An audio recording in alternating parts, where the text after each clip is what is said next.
রক্তে ভিজে যাচ্ছে গাজার মাটি, আর মানবতার চোখের সামনে দিনের পর দিন চলছে নিষ্ঠুরতম গণহত্যা।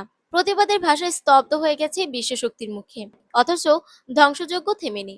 এই ভয়াবহ নৃশংসতার প্রেক্ষাপটে বাংলাদেশে শুরু হচ্ছে রাজনৈতিক প্রতিক্রিয়া, বিপুল জনমত, ক্ষুব্ধ বিবৃতি, এবং এবার নামছে রাজপথে বৃহৎ দল বিএনপি।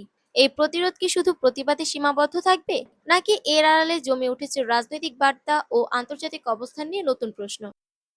গাজায় ইসরায়েলি বর্বরতা ও গণহত্যার বিরুদ্ধে এবার সরব হচ্ছে বাংলাদেশের অন্যতম রাজনৈতিক দল বিএনপি। স্থায়ী কমিটির সর্বশেষ বৈঠকে সিদ্ধান্ত হয়েছে দলীয়ভাবে ঢাকায় হবে বিক্ষোভ এবং মার্চ ফর গাজা কর্মসূচিতে থাকবে সরাসরি অংশগ্রহণ।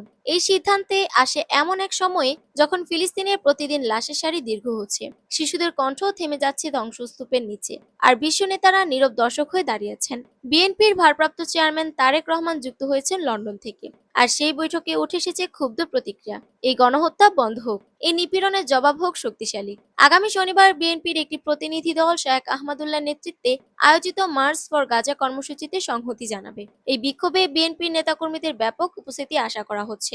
এটি একদিকে মানবতা রক্ষার বার্তা, অন্যদিকে রাজনৈতিক শক্তি প্রদর্শনের উপলক্ষ। বৈঠকে উঠে এসেছে আরও একটি গুরুত্বপূর্ণ ইস্যু, জাতীয় নির্বাচন ও সংস্কার রোডম্যাপ। বিএনপি ডক্টর মোহাম্মদ ইউনূসের সঙ্গে সাক্ষাৎ করতে চায় নির্বাচন নিয়ে তাদের অনিশ্চয়তা এবং সন্দেহ পরিষ্কার করতে। তারা আশঙ্কা করছে সরকার নির্বাচনের সময় লম্বা করে রাজনৈতিক অনিশ্চয়তা তৈরি করতে পারে। এজন্য দ্রুত সিদ্ধান্ত ও সুনির্দিষ্ট রোডম্যাপ দাবি করছে বিএনপি। অন্যদিকে 14 এপ্রিল পহেলা বৈশাখে দেশজ সংস্কৃতি উদযাপনের কর্মসূচি গ্রহণ করেছে দলটি। তবে মূল ফোকাস এখন গাজা, রক্তস্নাত ফিলিস্তিন এবং তার বিরুদ্ধে বিশ্ববিবেক জাগানোর চেষ্টা।